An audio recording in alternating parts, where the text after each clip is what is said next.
I'm Tavi Nasir, and this is Leadership Biz Cafe, a podcast that provides insights and tools to help leaders take on the challenges and opportunities found in leading today's workplaces.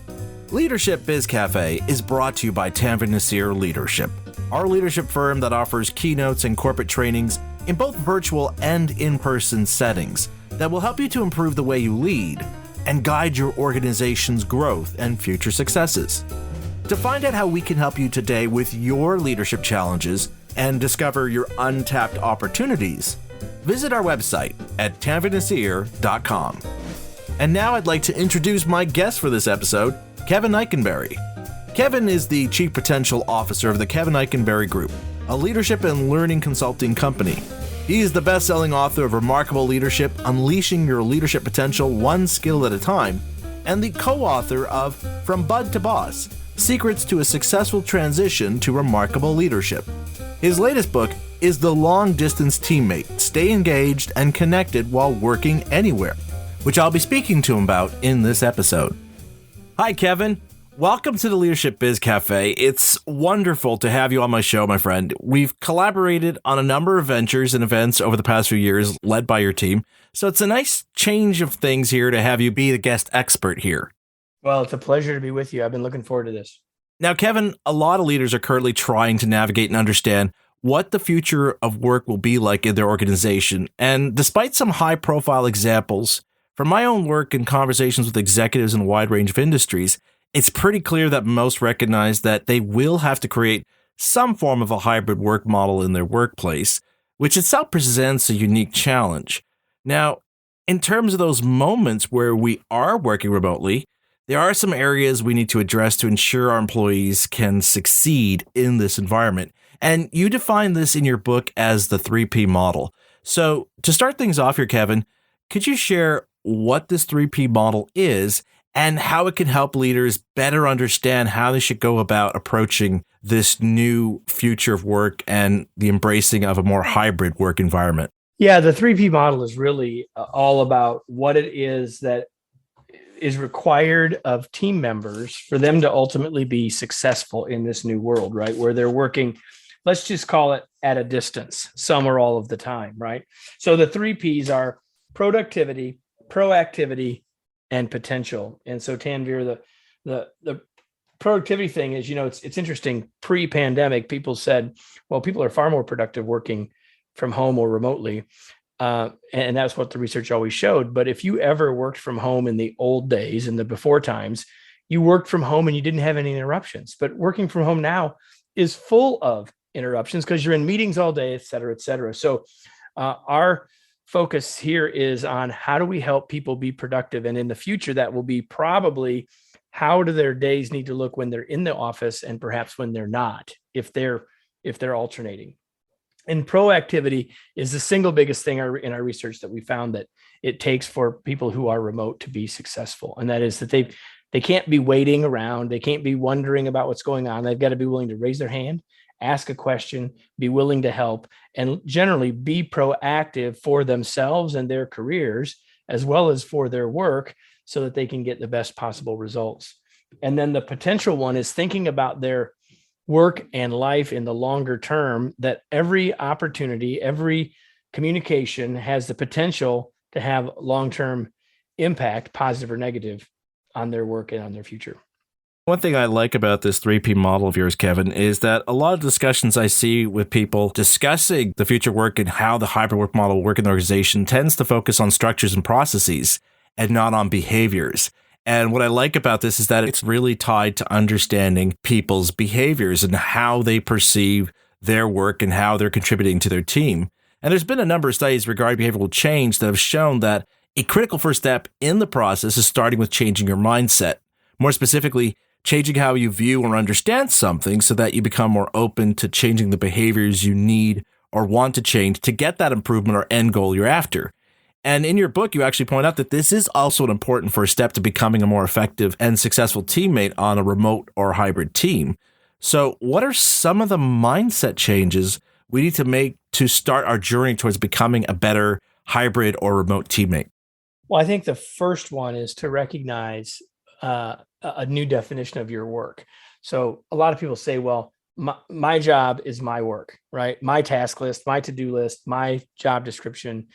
And yet for most of us, our work should equal our job plus, or excuse me, our job should equal our work plus teamwork. In other words, there's a part and a role that we play as a part of the larger group, the larger system. And the longer people work at home, when all they see is the other end of their dining room table or that spare bedroom, is that they kind of forget that they're a part of something bigger. And so I think the first mindset is to realize that our job is more than just our task list, and we must see ourselves as a part of that bigger team. The second mindset is recognizing that we have to be more proactive, as we already said, that we can't just wait. We can't live in wonder. We need to think about how we can choose to engage to help make for better results for us and for our team. And then I'll finish with that word engage. So much, Tanvir, as you and I both know, of the conversation about employee engagement is about what leaders need to do. But ultimately, engagement starts with the individual making a choice to say, I'm in, that I care, that this matters to me. And so the most effective teammates, especially in a long distance or hybrid environment, are those that are going to make the choice to be engaged. And that's a different choice in some ways when we aren't in the same place as our teammates. I'm so glad you brought this up, Kevin, because as you and I both know, one of the main challenges people are having with working remotely, whether it's for part of the work week or full time, is staying motivated and engaged in the work you do. And I think it's important for us to point out that this happens to all of us. And you've found that there's actually 4 common causes for why we sometimes end up feeling unmotivated when we're working remotely. So can you share what those 4 causes are?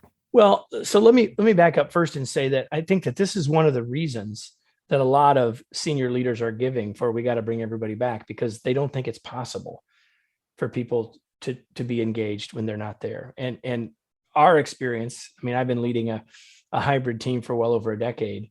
Our experience with clients is that's just not true. We just have to think about it differently. We have to help and support our team members in new ways in order to make that happen, right? In terms of those choices, we have to help people realize that when they choose to be engaged, good things happen, right? They're in a better position to be promoted. They are likely to enjoy their work more. They're going to have better relationships with their team members. So just a whole variety of things, good things that happen when we make that choice. It isn't just I'm working for the man, I'm working for the company, and they're trying to get more out of me, right? If we think about it that way, why would we make that choice? But when we realize that ultimately it's decisions that we're making as individuals, and there's great benefit for us in making those choices.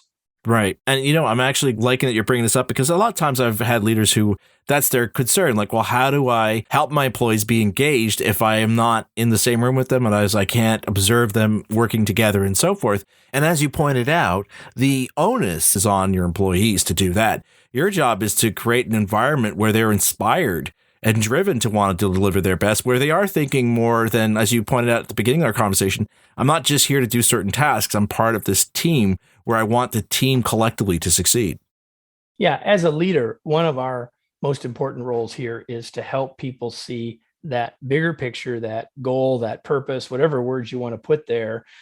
People have to see that they can be a part of something bigger than themselves. And that's harder to remember when we're not walking into a building and seeing the name of the company on the front of the building and seeing pictures of how our product or service gets used in the marketplace on the pictures in the hallway, and seeing the metrics on the monitors in the lunchroom. So as a leader, one of the best things we can do to help people make that choice to engage is to keep them connected to the purpose and how I, as an individual, can truly make a difference doing my work. Again, this is reminding me of something you write about in your book. And it's this issue that one of the reasons why we can feel unmotivated is because we have a lack of focus. And there's a reason why I wanted to bring this up and discussing with you, because this is something that I've brought up in some of my leadership keynotes, where I point out how it's hard sometimes when we're working remotely or not in the same room to kind of be able to have clarity over what are the issues that are not simply urgent, but are also directly tied to our long-term goals. So not focusing on those mission critical goals impedes our ability to succeed in achieving those goals, which again builds into your point that now we're just focusing on the task, what I need to do on my to-do list, as opposed to the context of how is this fulfilling the larger objectives of the team as a whole. And there's something I really want to discuss and have you share with our audience here. And it's these, what you call 4 pivot questions that can help you determine what tasks or work you should be prioritizing.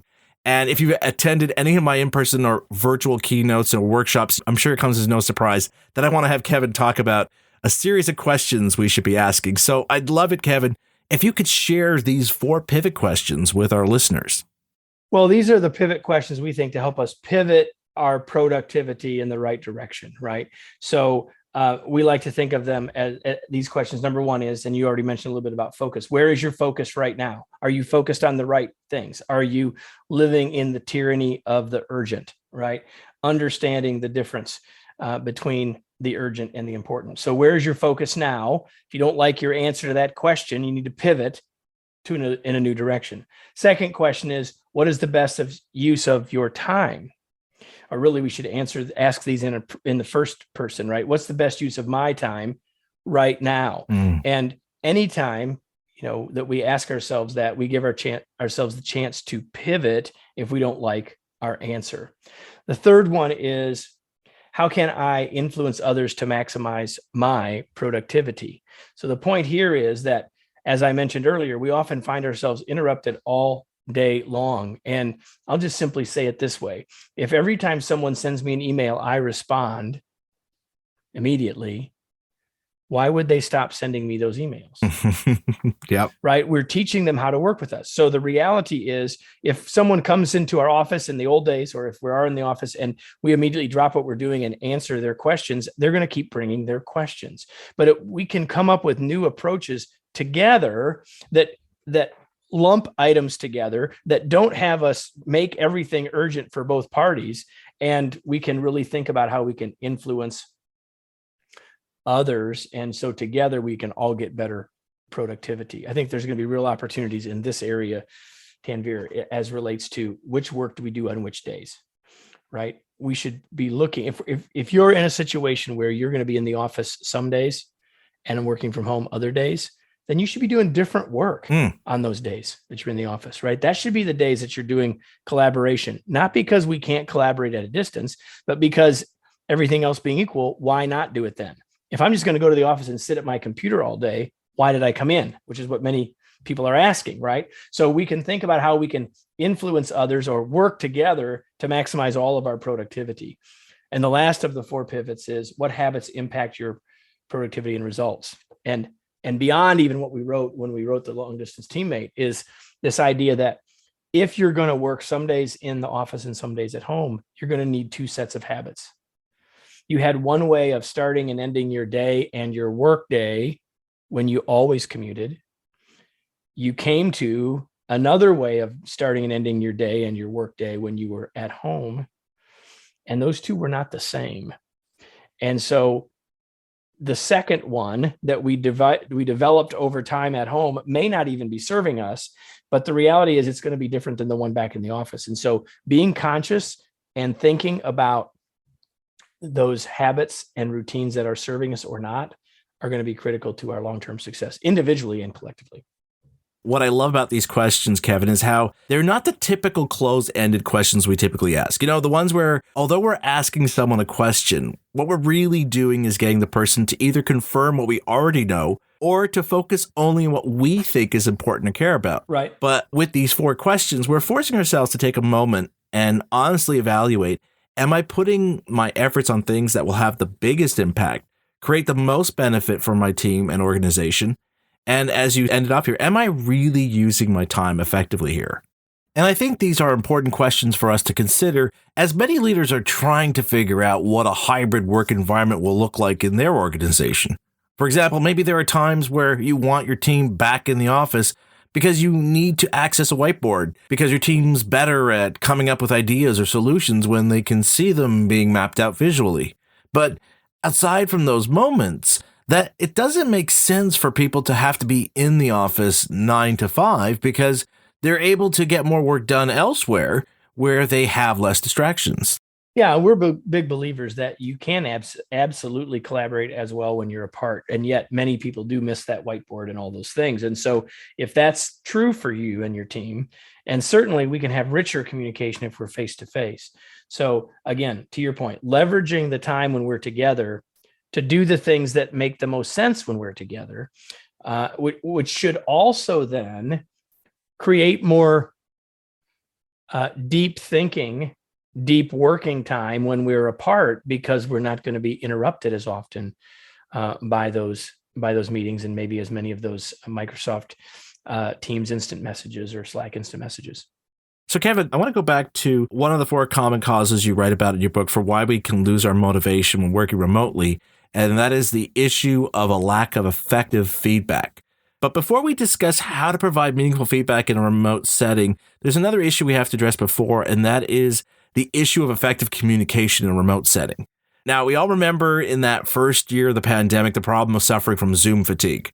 But as leaders prepare for some form of a hybrid working arrangement in the organization, what are some issues they need to be mindful of to ensure they are, in fact, communicating effectively?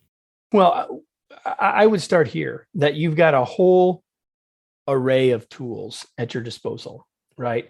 From your web meeting platform, whether it's Microsoft Teams or whatever, from your instant messaging platform, from your email, from your phone, from your shared documents folders, and all sorts of things. You've got all sorts of communication tools available to you. And the biggest challenge for us is to say, which is the best tool to reach our communication goal?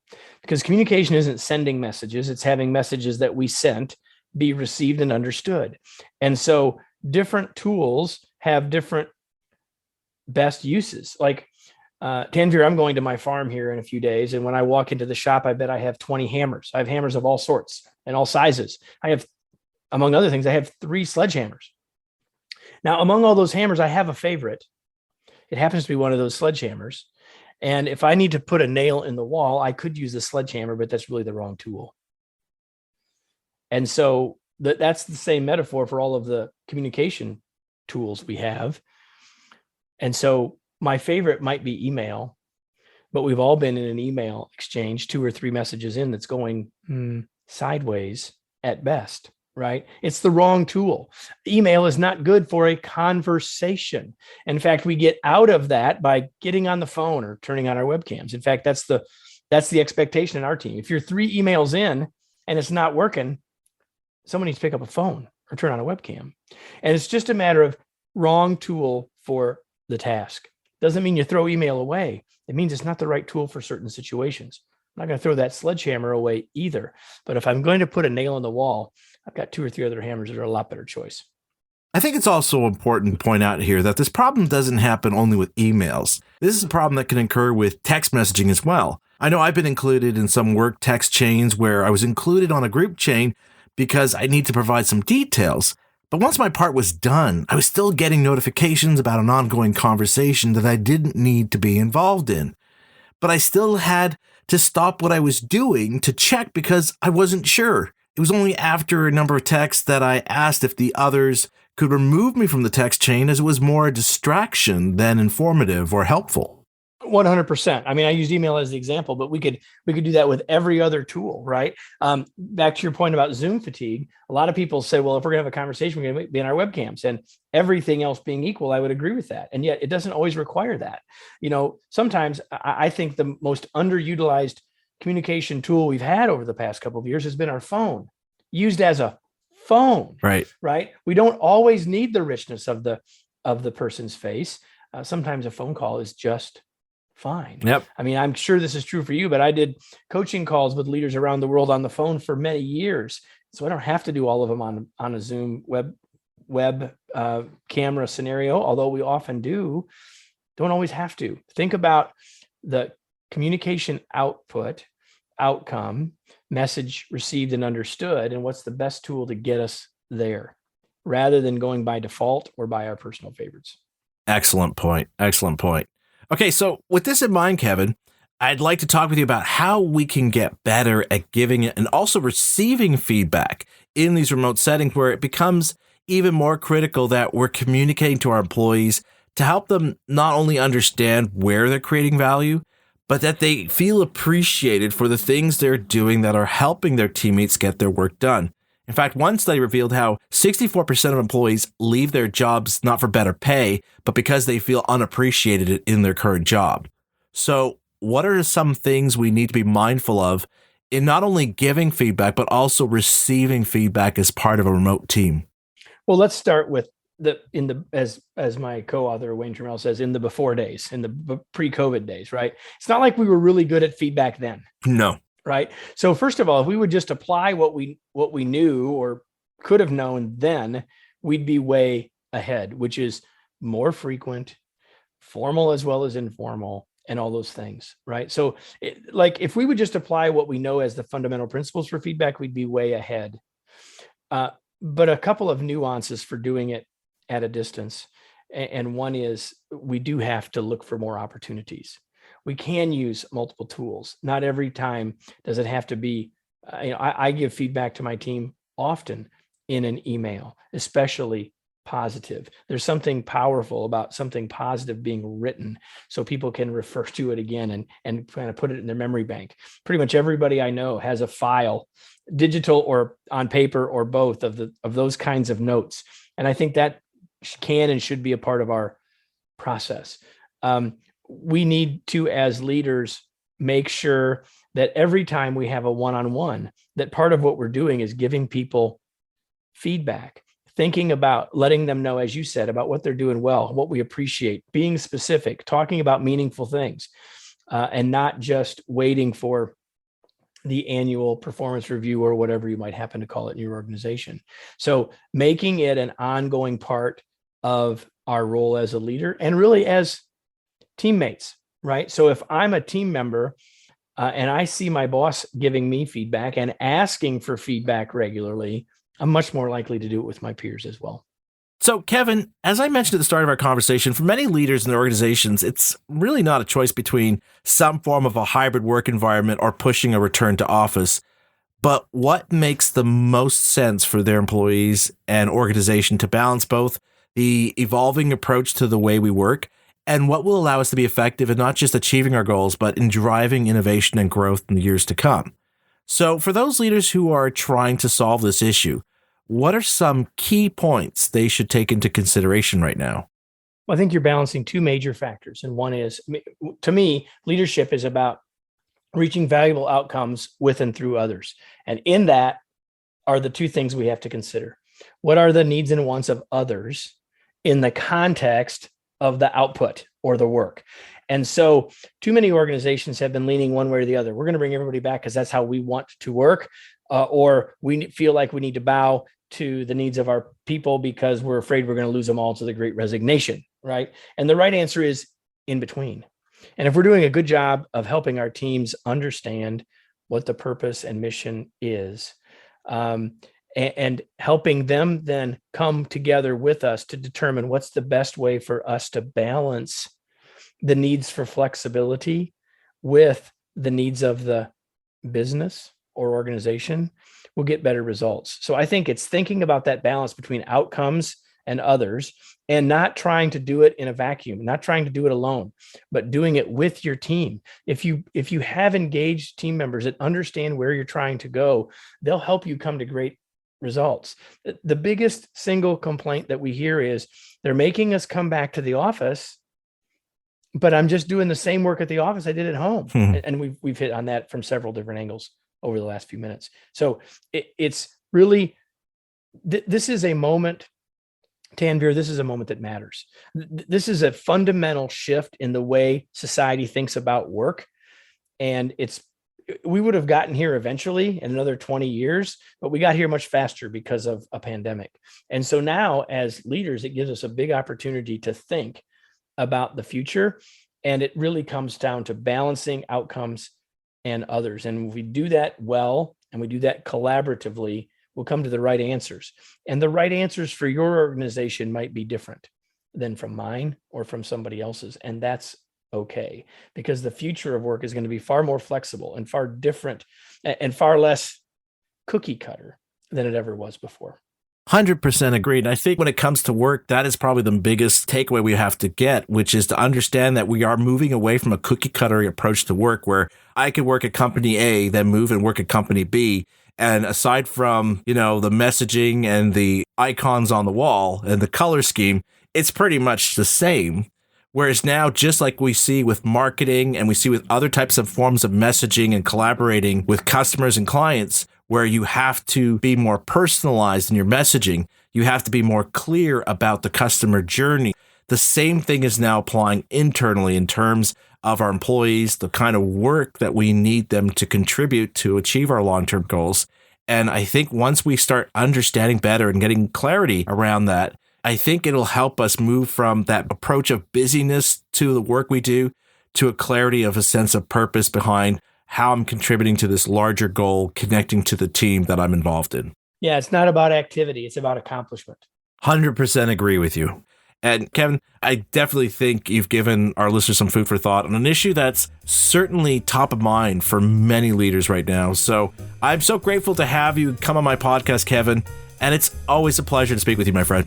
It's my pleasure. Thanks so much for having me. It was worth the wait.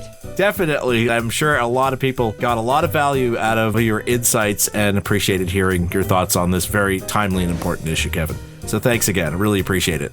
It's my pleasure. Thanks for having me. As I mentioned to Kevin at the start of our conversation, the issue of how to create remote work options that would be effective for an organization has been a common discussion point I've had with executives and other business leaders through my speaking and workshop work. And so I appreciate Kevin coming on the podcast to shed some light and offer some ideas on how leaders can ensure they'll continue to be successful in this new approach to the way we work. If you'd like to learn more about Kevin's book and his work, check out the show notes for this episode on our podcast page at tavinasir.com/LBC.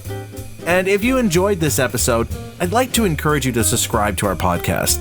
If you go to our podcast page at tavinasir.com/LBC, you'll find links to subscribe to our podcast on all the major streaming platforms.